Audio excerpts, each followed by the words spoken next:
The person we're talking to, for our purposes, we're going to name Michael Thomas. To be quite frank, he's one of the secret chiefs. And I'm not going to say much today. So for that reason alone, this will be a unique show. You have to understand what's going on. So this is one of the most powerful calls to action that we have given in 2 years since we started. But anyway, when we sent a note to Mothership, he said, yeah, well, write up a story. So Betsy said, write up a story. So I said, who, me? Okay, I'll write up a story. Then he posted it all over the place because he's got every friend there is from the beginning of alternative media, the true patriot citizen journalists out there. He is literally one of the field marshals. He's out there. He's been in the battle. He's radicalized many people like Betsy and I. And after he got us the dopamine hits of putting it up on places like Before It's News, when we used to write all the time for him, and he would post it everywhere, it got us started. And then Betsy and he and the whole group got us started as Aim for Truth. Now, what we're about to talk about today is not that. But I can tell you that earlier today I was sick until Betsy gave me a call and said, Mothership has agreed to an interview. And that freaked me out so bad that I'm up and I'm happening, because this is one of the most important interviews, people, that I've ever given. And you're going to understand that Michael Thomas, Mothership, he's been training me, and I've been training the conclave with the very things that he may share today. I don't know what all he's going to share, but I can tell you he is in the biggest hot zone right now in America, and he understands more about politics. I can't name, because I haven't talked with him about what I'm allowed to reveal. He'll reveal that himself. But I can say that his influence goes further than you can possibly imagine. And so what we're going to talk about today is he called me, when I talked with him, he said, it's now. This is the call to action. This is the battle. If we do not take the midterm, and the geoengineering, which he's proven to me, and I studied, and I saw the accumulators and the humidifiers that are bigger than anything you've ever seen on platforms out in the ocean in Hurricane Lane, creating these hurricanes and aiming them at us. And at one point last year, for the first time in history, they got so carried away, they created a hurricane with 8 eyes in the middle of it. When it petered out, they created 3 more. And then when it got near the shore, they hit it with 2 more, and then it hit Texas. Now, all along were these gigantic humidifiers, bigger than I can even explain to you, and also floating platforms of the radar that they use to stimulate the water and the particles that they seed those clouds with. They put more humidity in the air last year than ever in history, and yet it continues to go. And until you talk to someone like Michael, you'd never know it. So I think he wants to talk today about the fact that this call to action started with, one of the opposition's responses was to literally geoengineer and to attack a section of Florida that is so crucial to the vote that it literally comes down to the Panhandle of Florida on every vote. And isn't it amazing how they chemtrailed it to death, and now they attacked it with another geoengineering hurricane? The show's yours. Please tell us what you can tell us. Thank you, Douglas, for that introduction very much. Let me begin by asking everyone to close their eyes, put your hands together, and pray, because the weather weapon that was aimed at the Florida Panhandle in the form of Hurricane Michael was far more catastrophic than anyone knows. You hear that a few people died, hundreds died, thousands died. We don't know yet. But when a storm that powerful and that big hits an area like the Panhandle, you have to understand that they blew it up with a weather bomb, and they knew what they were doing. So for a moment, some silence and solemn prayer for the many good souls who passed away in a flash, and for all the other souls who are hurting desperately. Search and rescue has only begun. The enormity of this event will never be understood. The profundity of its far-reaching ramifications cannot be known for months. So please, let's pray. Dear Lord, Please console those who are hurting. Help those who need aid. Properly bury the ones that are buried under rubbish, homes, collapsed buildings. Bring comfort to all of those in need. In your name, we ask. Amen. What happened here in the Panhandle was nothing less than an act of weather terrorism. Hurricane Michael was a fully geoengineered storm from start to finish. The geoengineers will often identify a natural storm and hijack it, and then they'll intensify it systematically with a variety of advanced geoengineering technologies, and then they'll aim it wherever they want to aim it. And they have the full capability of doing so. As Hurricane Harvey showed the entire world. If the listener doesn't believe that, go to State of the Nation and put Hurricane Harvey in the search bar and read up. Hurricane Florence, it just hit North Carolina, modeled after Hurricane Harvey, another rain dumper that North Carolina is still recovering from. That was a September surprise. That was a September shock and awe to the Carolinas. Now here we are in October. Welcome to the first or second October surprise. Hurricane Michael, a deliberately geoengineered storm, slammed into the Florida Panhandle between Mexico Beach and Panama City. The eye wall is 28 miles long, stretched from the left side of Mexico Beach to the east border of Panama City. Folks, this is red country. This is Republican red country. The Panhandle is as red as any place on the planet. In this country especially. It's red. These people are the salt of the earth. They're good people. They're religious. They're patriots. They're nationalists. They're conservatives. They're Christians. They're militiamen. They're vets. They're gun owners. And they vote straight Republican every year, without exception. If you were to aim a weather weapon at any part of Florida, at any part of the country to wipe out a massive right-leaning voting demographic, you would aim that weapon exactly where they aimed it. That's where you would aim it, especially in an election cycle like 2018, the most critical midterm election cycle in U.S. history. The outcomes dictate everything on both sides of the fence, and that's why they did what they did. And that's why they did it when they did it. October, weeks before the election. Weeks. Millions of voters won't be able to vote. There's no voting booth. The school's gone. The polling place is gone. And by the way, if they could vote, these people have no homes. They have no food. Their jobs are wiped out. Do you see how deliberate this was? Absolutely. They're all deliberate.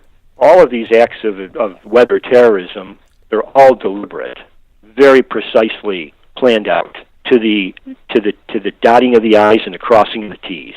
And we have delineated those details very clearly at our websites, State of the Nation, the Millennium Report.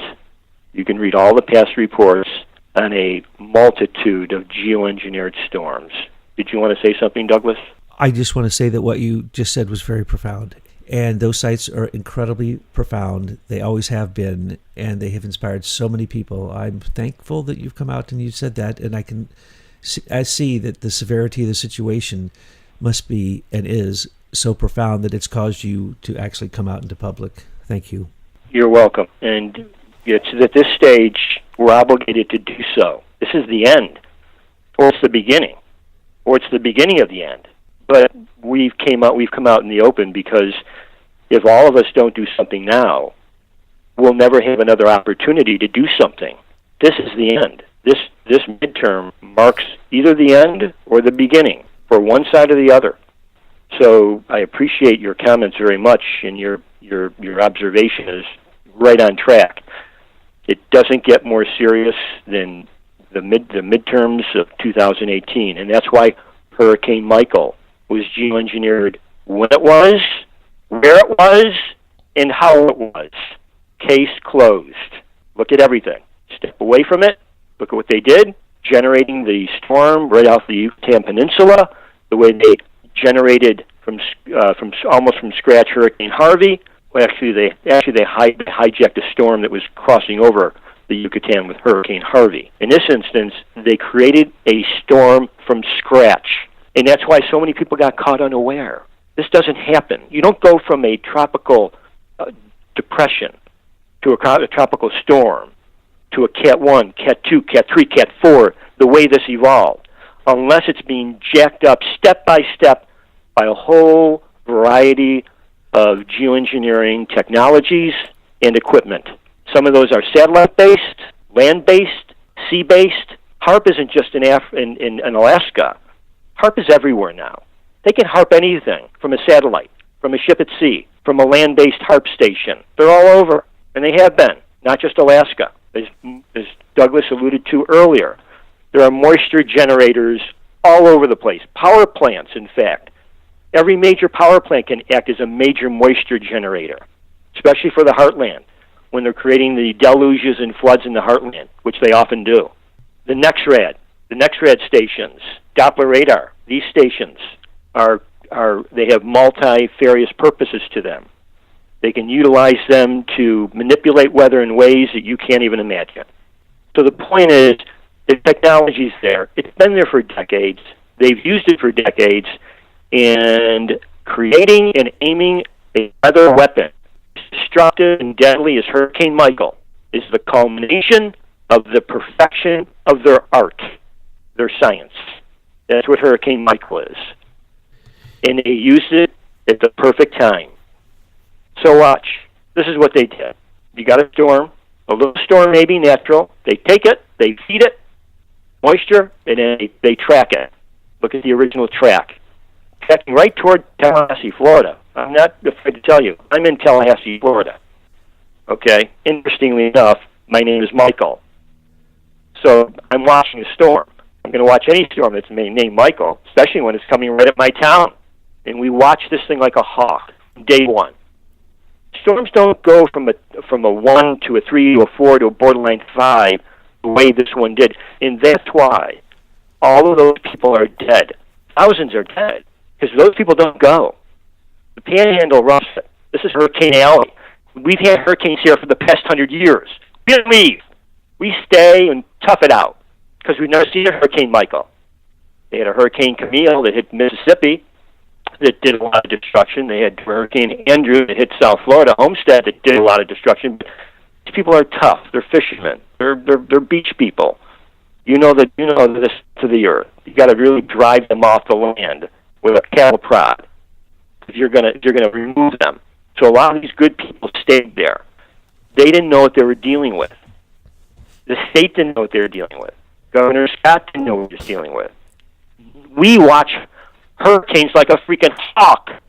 We didn't know what we were dealing with until they ramped it up to a borderline Cat 5 that remained a Cat 3 in South Georgia.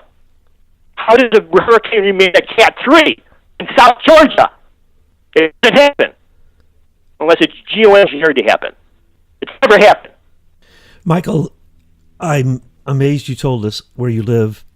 Now I can address the fact that you literally are in the middle of this and you have miraculously survived. Tell us about that.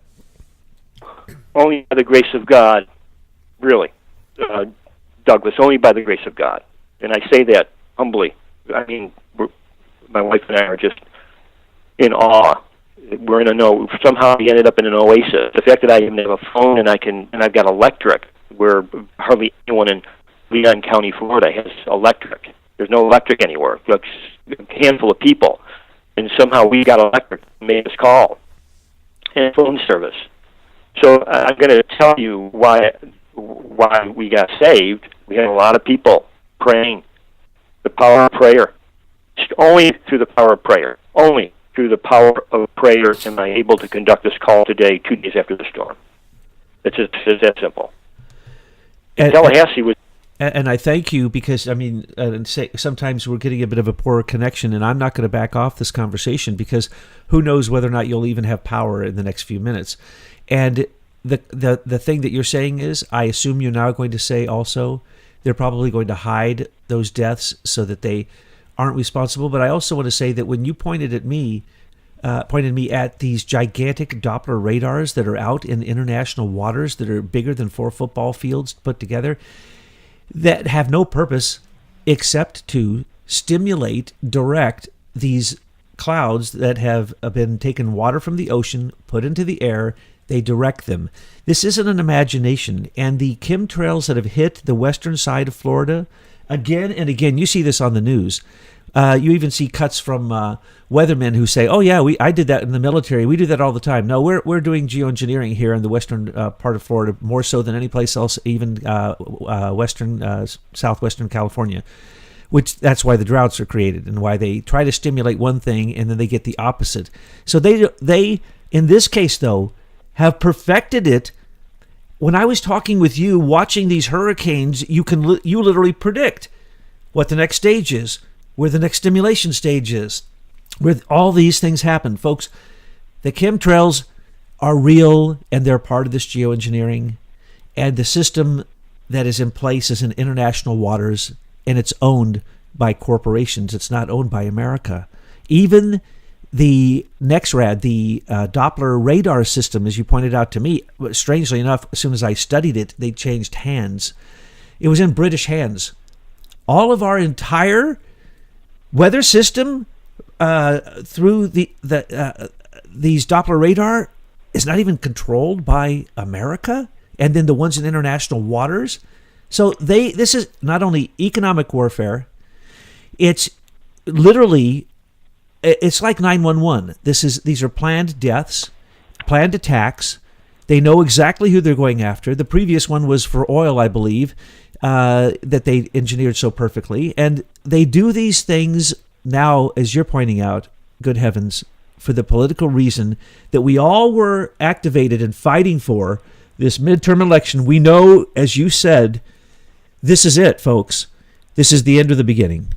And to help make sure that they could damage one of the best strong MAGA areas in America, they aimed the hurricane directly there with a force that nobody's ever seen before in a way that is obviously manipulated. Folks, we're in war. This is a corporate war, and now the corporate war is attempting to stop our election from actually happening, even having a free election. And it's a warning to others. Don't forget that. So, Michael, what you're saying, I feel the call to action. We need some strategies. But you made excellent points, Douglas, that your entire audience hopefully paid very close attention to. So this stretch of the Panhandle is a lot of Republican voters. They will not vote. The criticality of this vote for the governorship, it goes way beyond just winning the governorship of Florida. The Democrat Andrew Gillum is up against the Republican Ron DeSantis, and this is the fight of the midterm. There's no bigger election in America than the governor race in Florida, and here's why. It's Florida. This is the bellwether state. Beyond that, it's a swing state. It's beyond that. Whoever wins Florida wins 2020. It's that simple. Now, what's the real problem? If Gillum is in the governor's here in Tallahassee, the executive branch easily controls certification of the 29 electoral votes in 2020, just as George W. Bush stole the election in 2000 with the help of his brother Jeb Bush, who was governor of Florida. Well, we're set up for a repeat performance. Gillum wins. DeSantis, the Republican candidate, great guy, House member, real leader he's a leader in the fight with Big Alley and Jim Jordan and all the rest of the Tea Partiers. He's leading the fight, and if he doesn't win this election in Florida governorship, then Soros will use Gillum by every means possible to rig the election, to fix the election, to steal the election in Florida. And by the way, when you wipe out 1 million voters in North Florida who are predictably red, remember this is the reddest place in the 50 states. When you wipe that voting demographic out, you just made it very, very difficult or easy for the left to continue to steal the election because, the but a million voters aren't there who would have been there. So this is a big piece of the strategy. In addition to that, it gives the mayor, for those who don't know, the mayor of Tallahassee is Andrew Gillum. This is a guy who we witnessed firsthand. Totally botched the last major hurricane that came through, Hurricane Hermine in 2016. Totally botched it.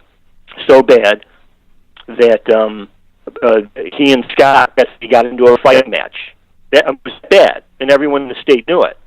So that's his claim to fame, a totally botched response to a major hurricane that had us in power for a week for no reason.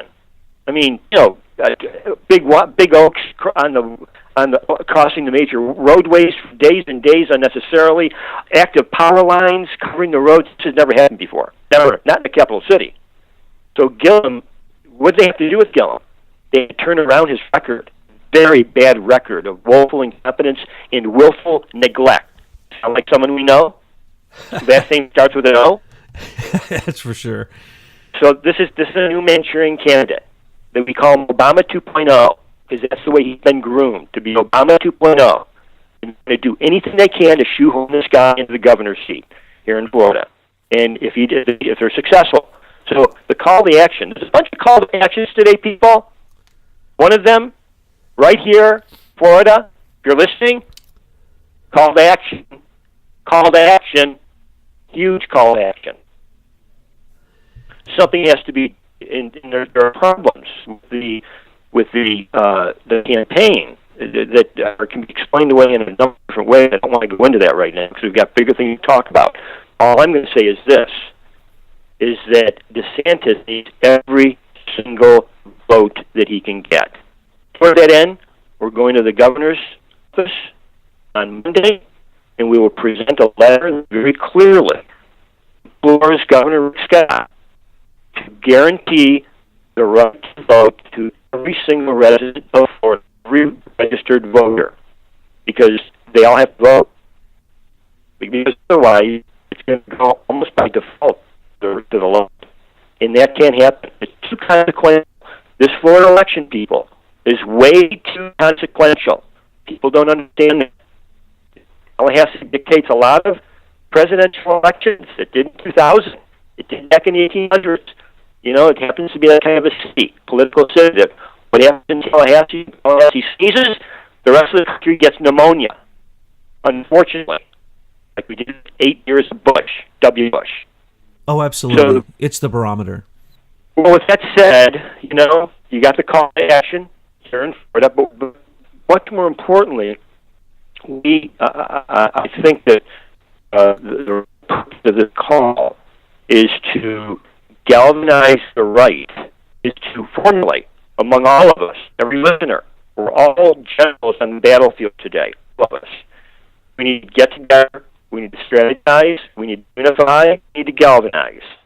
And the purpose of this call is to get people thinking, what do we do from now until Monday? Florida, our network there is working 24/7. And every person in Florida needs to work 24/7 between now and October 6th. As all of us will do that. But a much greater strategy here is nationwide, because this attack, this weather attack on innocent people, if the right really understood what happened with Hurricane Michael, it would galvanize the right in a way that even the Kavanaugh, very highly coordinated Kavanaugh character assassination conspiracy by the left. We saw what that did.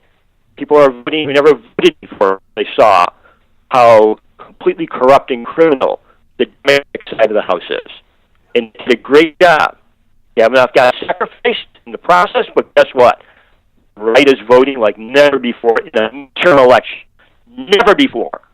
Now, we take this little weapon that just was aimed at us, killed a lot of our compatriots, a lot of our fellow Floridians, a lot of our peer Republican right-side voters.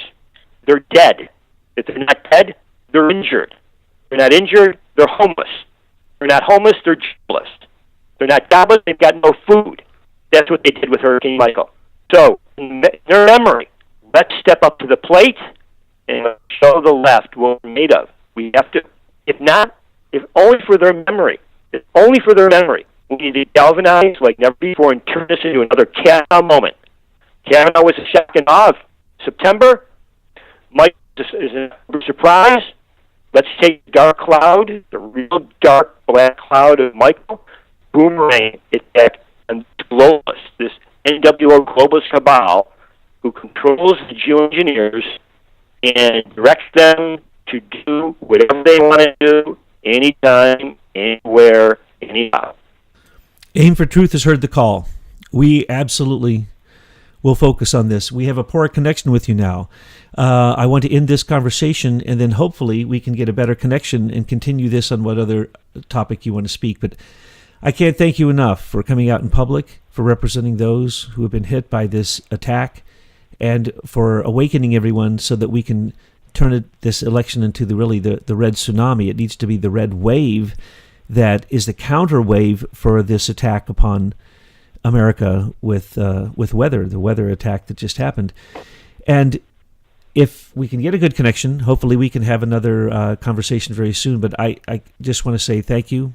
Thank you for all the work you've ever done. It's amazing. If people actually knew who I'm talking to, they'd be shocked because of the astounding work that you and your network have done. We hear the call. We're going to answer it. Thank you, Michael. You're welcome, Douglas. Thank you to you and Betsy and Tyler and the whole crew of the Conclave for the great work that you guys have done. You're a big part of this counter-revolution, so to speak. We need every one of us, and all of us are very, very appreciative of the incredible work that you've done in a very short period of time. It's amazing, so thank you as well. Well, they need to thank you because you radicalized us, so thank you for all that you've done. And we're going to keep praying for you. Hopefully we can get a better connection here and continue the conversation.